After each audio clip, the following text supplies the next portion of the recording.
Use code AFTV20 for 20% off your order with Fireaway Pizza.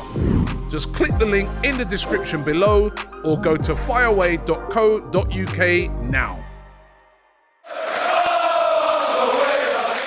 Hi, welcome to AFTV. We just lost to Porto 1-0 here at the Estadio de Dragão. Jason, bro, what a frustrating performance from Arsenal today. You just said that, you heard the guy that just spoke then and said second leg is fine, no one needs to panic, but it wasn't a great performance today from Arsenal at all. Up until then, the trip's been amazing. Yeah, amen. Absolutely loved it, but that was poor. That was poor. It was poor by any standard. And there comes a time, and I think we've spoken before. We went to Lisbon a couple of seasons ago. Last season. We had Villarreal a couple of seasons before that, like Olympiacos. Yeah. Like these are games when it matters, and Mikel's starting to get found out a little bit, and like you start to wonder, you know, the issue that the referee set his stall out first 60 seconds, booking Declan Rice, makes things difficult. If the game becomes transitional, it becomes really difficult for people to kind of get in turn. But you know, he was kind of doing it for both sides, but we are probably a bit more physical. We press with a bit more intensity,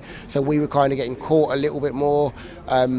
But fundamentally, you can't come to a place like this and just not have shots on target. Yeah. You can't come to a place. What was that about? Because we've been so free-flowing in the league and just like so much confidence and, you know, inspiring play from Arsenal in the league. You come here, you just think, what's changed? I think that the way that teams set up in Europe is a little bit different. I think they don't necessarily have maybe some of the star quality that you see in the Premier League with some teams. But fundamentally, what they are is tactically very, very, very efficient and very, very, very effective. You can't be an effective team in the Champions League with a 41-year-old centre half unless you set up really, really, really well. And I think like the point was made earlier, like you've got to turn him at some point. At some point, you've got to get a 41-year-old centre half running back towards his goal and asking questions of himself, and actually then him saying, right, we're getting done behind. I need to drop. And he sets the line. Like Facts. He's going to be setting the line. So, like fundamentally, there's some real basics that and that's the question then when, okay, yeah, maybe you want Havertz to be but Havertz is a physical presence against certain types of centre half. Yeah. That isn't the sort of centre half that you want to put Havertz up against. You don't. You want him maybe running from deep in those situations where they can't catch him, but you do want a 41-year-old centre half running back towards his own goal, uncomfortable. And we weren't able to do that once today, and that's a bit of a concern.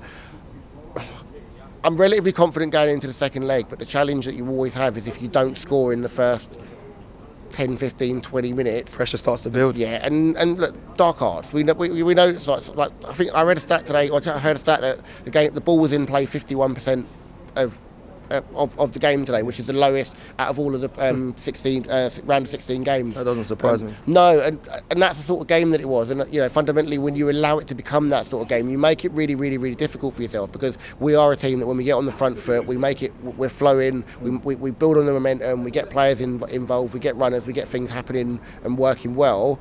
When that rhythm and that momentum is stopped through the ref, we struggle, and we don't have the ability to kind of pick it up and like I said, just getting players in behind. Like you've got to be able to do it, and we weren't able to do. And yeah, it's frustrating because, like I said, up until then the trip had been absolutely amazing.